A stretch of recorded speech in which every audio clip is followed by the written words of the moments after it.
We are now joined in the Samsung Mobile Media Center by today's winner of the O'Reilly Auto Parts Challenge, Trevor Bayne, driver of the number 16 Roush Fenway Racing Ford. It's his first career NASCAR Nationwide Series win.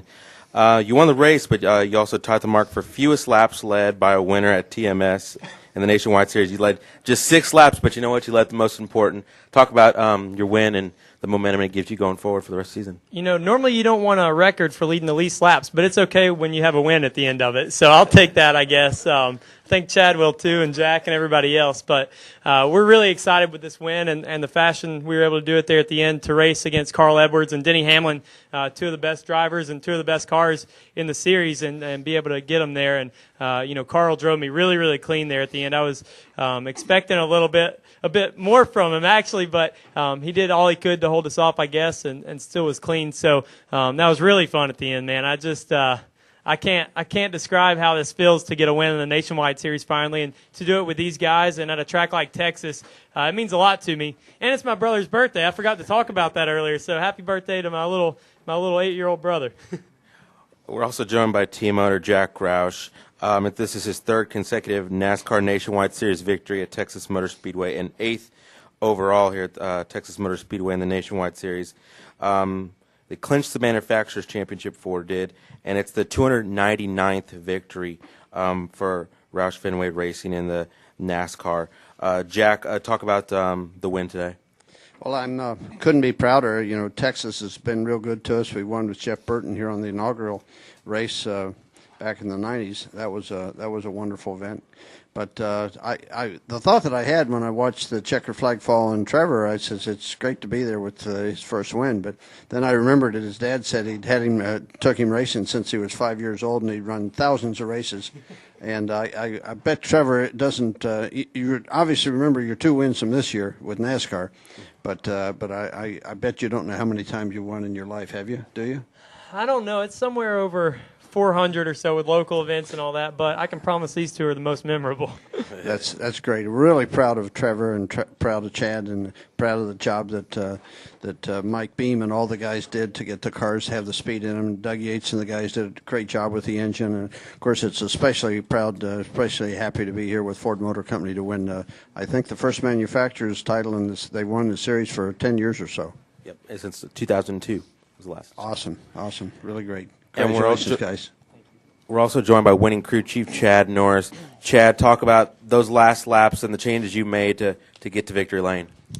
We kind of struggled a little bit being tight in the center all day, and we worked on the front end there a little bit, and knew it was going to be a 20 or 30 lap run there, and our car was really good on about 20 laps.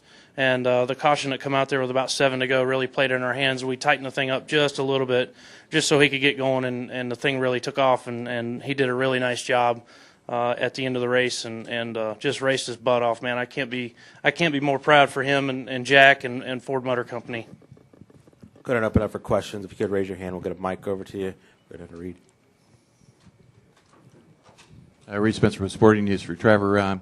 Carl talked a little bit about the incredible journey you've been on this year, from winning the Daytona 500 to the illness to the stuff at Talladega to the win today. I mean, can you talk about that a little bit, and what does this do for you after a rough week like you had after Talladega? I don't know if you could script a story like the year I've had, and it's crazy to think only 1 year ago I was making my first Cup start, and to come back here to Texas and get our first nationwide win, this is a place I'm going to love from now on, I think. But this year has been a lot of ups and a lot of downs, but I think, the people around me and myself, we've tried to stay right here the whole time. We've tried not to ride it to the top or ride it to the bottom, and that's been important for us to be able to come back after bad things happen, just like after Talladega with all the negative things that were going on. That was fuel to our fire to be positive and to come out here and show everybody that we're here to stay and that we can do this. And, that's what Chad's mindset was. That's what my mindset was. That's Jack and everybody around me. We try not to feed off the negative things, and we know that we're going to be back to a positive day. So, with that said, when we do have good days, we do ride that a little bit more. So I'm pretty happy to be here and to be in the media center finally for a nationwide win. It's a dream come true.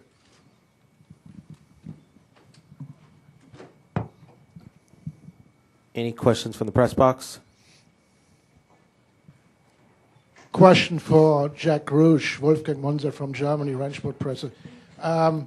2 years ago, I think at the Michigan Speedway, you have told me that you use for aero tests the Audi wind tunnel in Germany. Are you still doing that?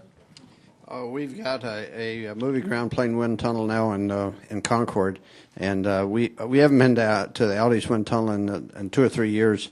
It helped us a lot until we got the resource, the lab close by. But it's certainly something we look forward to going back and establishing a baseline if we lose our way.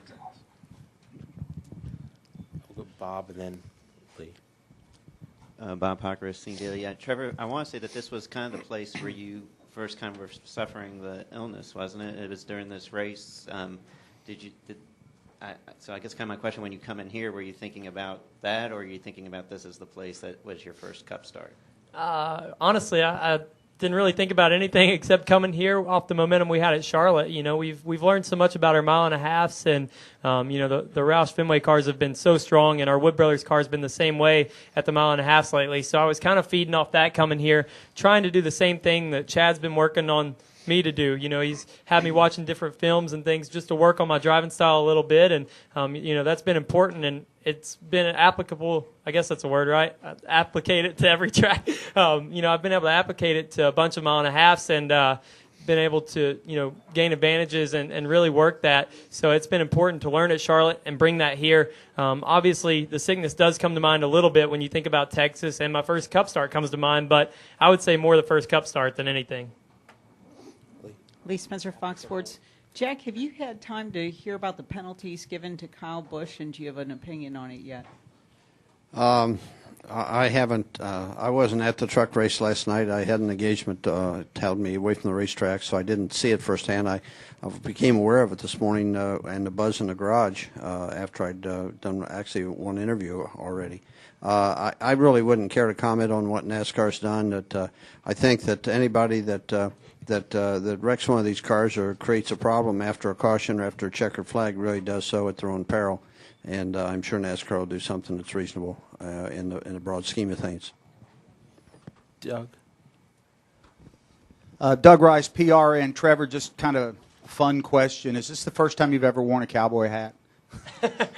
I've actually worn them before, probably like Halloween when I was 5, you know. So, and I wore one in this morning, and they were making fun of it. So I think now I can actually wear it.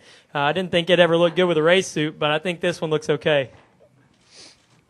I heard when he was when they presented him with his hat in the winner's circle that he had planned to buy one if he could, if they were available. But this way he saved that investment. We got another question over here.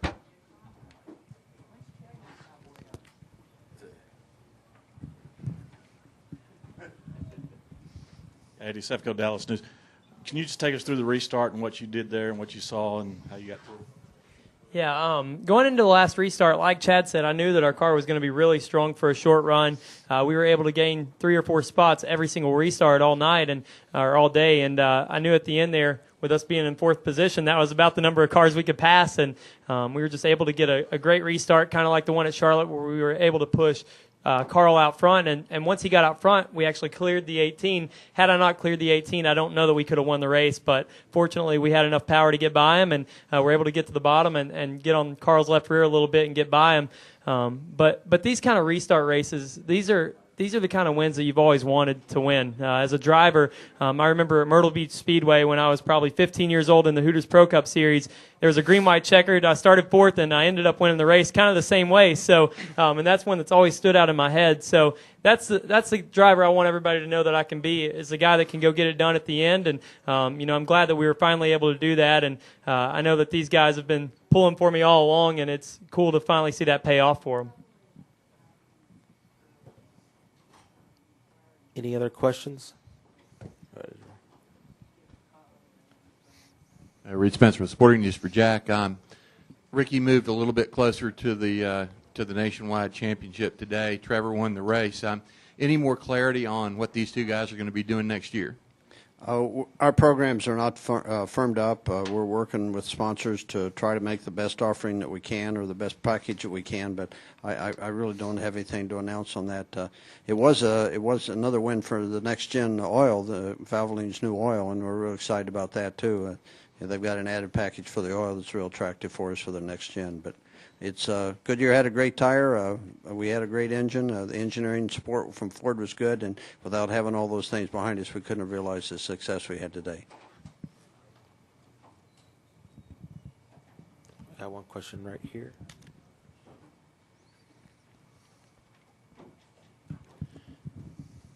Hi, welcome to Texas. Thank you. My name is Janine Cloud. I'm with skirtsandscuffs.com.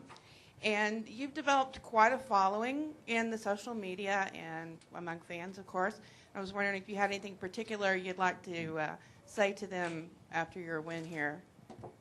Well, after Talladega, I'm a little scared of Twitter. I got on there and saw what everybody was saying and kind of hurt my feelings a little bit, So I've been staying off a little bit more. But no, I'm really excited to have the following that we do have. After Daytona, it obviously skyrocketed from like 6,000 followers to I think around 64,000 now and on Facebook and everything. So I really do appreciate the true fans standing behind me all the time, and they're always there to lift me up and encourage me and just keep me going. So it's great to have any fans, and the social media ones are just as important as the people that are here. So it's been cool to see that grow all year long, just through the ups and downs, and seeing the support that's unconditional, and that means a lot to me. Any other questions? Gentlemen, congratulations. Thank you. Thank you.